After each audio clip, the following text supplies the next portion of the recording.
आज कोरोना से लगभग पूरी दुनिया परेशान है। दुनिया का हर देश कोरोना वायरस की वैक्सीन चाहता है। ऐसे में आज हम आपको एक ऐसी बीमारी के बारे में बताने वाले हैं जिसे शाही बीमारी नाम दिया गया। जी, रॉयल डिजीज। क्यों? क्योंकि यह बीमारी सबसे पहले एक रानी को हुई थी। तो आइए जानते हैं विस्तार से। दुनिया में ऐसा कोई नहीं है जो महारानी विक्टोरिया को न जानता हो।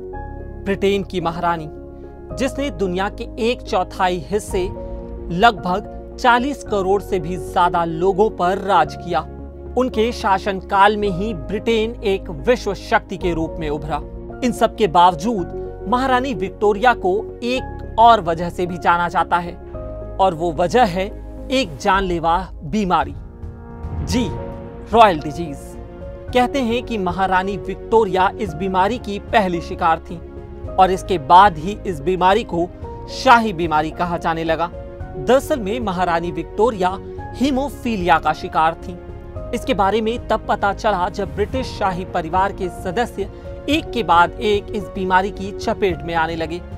शाही परिवार के कई सदस्यों के हीमोफीलिया से पीड़ित होने के कारण ही इस बीमारी को ये नाम दिया गया।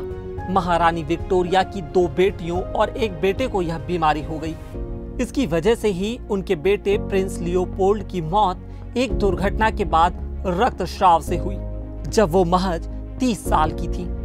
बाद में जब महारानी की दोनों बेटियों की शादी अलग अलग देशों के राजाओं और राजकुमारों से हुई, तो यह बीमारी आनुवांशिक तौर पर दूसरे देशों में भी फैल गई। आज कई देशों के लोग हीमोफीलिया से पीड़ित हैं। आपको बता दें कि हीमोफीलिया एक जेनेटिक रोग है। इसमें शरीर से बहता हुआ खून रुकता ही नहीं है। यह बीमारी चोट लगने पर या दुर्घटना में घायल होने की स्थिति में जानलेवा साबित होती है, क्योंकि खून बहना बंद ही नहीं होता। विशेषज्ञों के माने तो इस रोग का कारण एक प्रोटीन की कमी होती है, जिसे क्लॉटिंग फैक्टर कहा जाता है। इस प्रोटीन की विशेषता यह है कि यह बहते हुए खून के थक्के जमा कर उसका बहना रोक देता है। आमतौर पर यह बीमारी पुरुषों को ही होती है, लेकिन यह औरतों द्वारा फैलती है। विशेषज्ञों के मुताबिक यह बीमारी पीढ़ियों तक चलती रहती है। हालांकि इस रोग से पीड़ित रोगियों की संख्या भारत में बेहद कम है। आपको बता दें कि इस बीमारी पर जागरूकता बढ़ाने के लिए हर साल 17 अप्रैल को विश्व हीमोफीलिया दिवस के रूप में मनाया जाता है। मेरा नाम है उत्कर्ष, कैमरे के पीछे थे रविंद्र जी। अगर आपको यह वीडियो पसंद आया तो हमारे फेसबुक पेज पर लाइक करें और यूट्यूब पर सब्सक्राइब करें।